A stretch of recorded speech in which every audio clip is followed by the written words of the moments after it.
Ontario. Pretty cool, huh? I mean, beautiful water, nice sunny day. What's not to love? Cool fact, did you know that Lake Ontario is one of the 7 Great Lakes? I mean, to me, that all sounds great, right? Well, I wouldn't blame you for thinking that, but as it stands, Lake Ontario is currently the most environmentally stressed and polluted out of all 7 Great Lakes.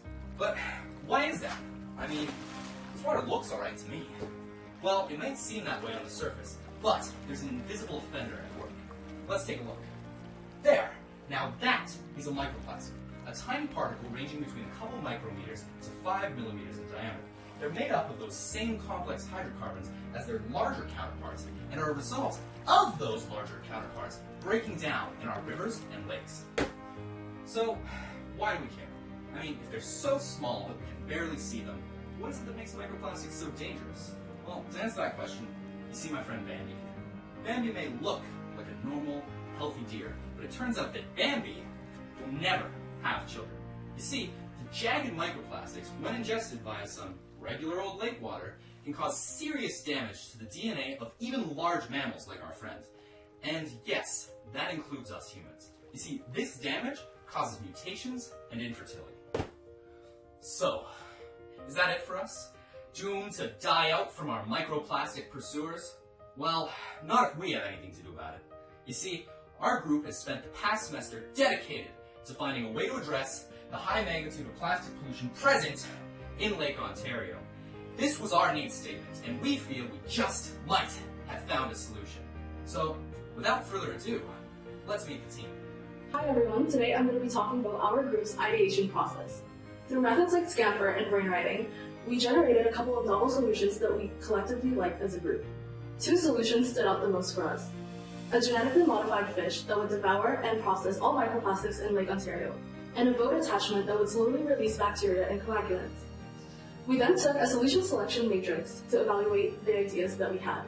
Ultimately, we decided that the fish idea, although intriguing, wasn't feasible with current technology. Nonetheless, we took its aerodynamic shape and incorporated it with our final chosen solution. You're probably wondering what our final solution is. Well, in our research, we found out that a bacteria is able to break down several different types of plastics into water and oxygen. Additionally, we learned about a metallic powder that is able to coagulate microplastics together and be easily collected. For our solution, we have decided to merge these 2 existing technologies together to create a box that can be easily attached to the back of any water vehicle. Connected to the box are 2 slow-release valves that, once open, empty the contents of the 2 internal containers. For the design, we decided to shape the hull like a majestic fish to commemorate our fallen, genetically modified fish idea. We call it the Leaky Extreme Plastic Annihilating Robotic Fish Box, also known as LeParf B.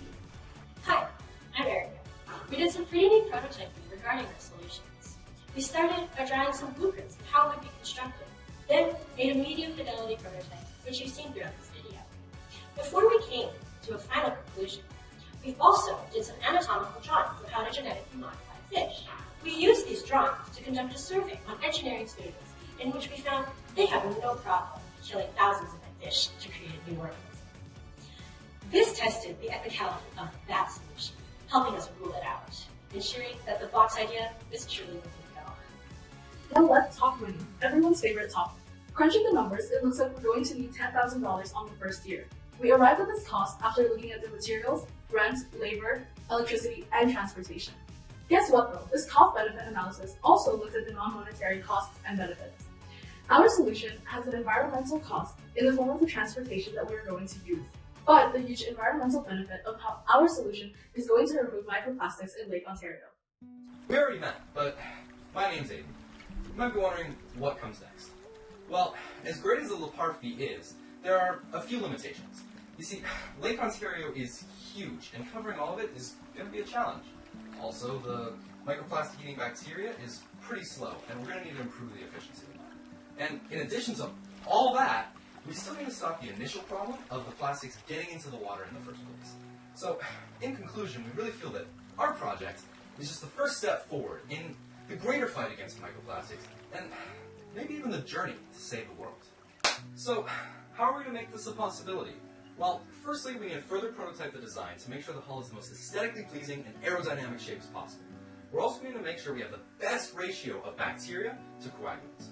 We know that our team is going to need to make a lot of phone calls to the various boat and jet ski rental companies, as well as the marina itself, to make sure that we have various users for the product. And to make sure everything runs smoothly, we're going to need a lot of LeParf Bs. So, how do we end off? We'd like to turn to you, the future engineers of this country and the world. It's your creativity that's going to shape the future, and the first step you can take in that is supporting our project.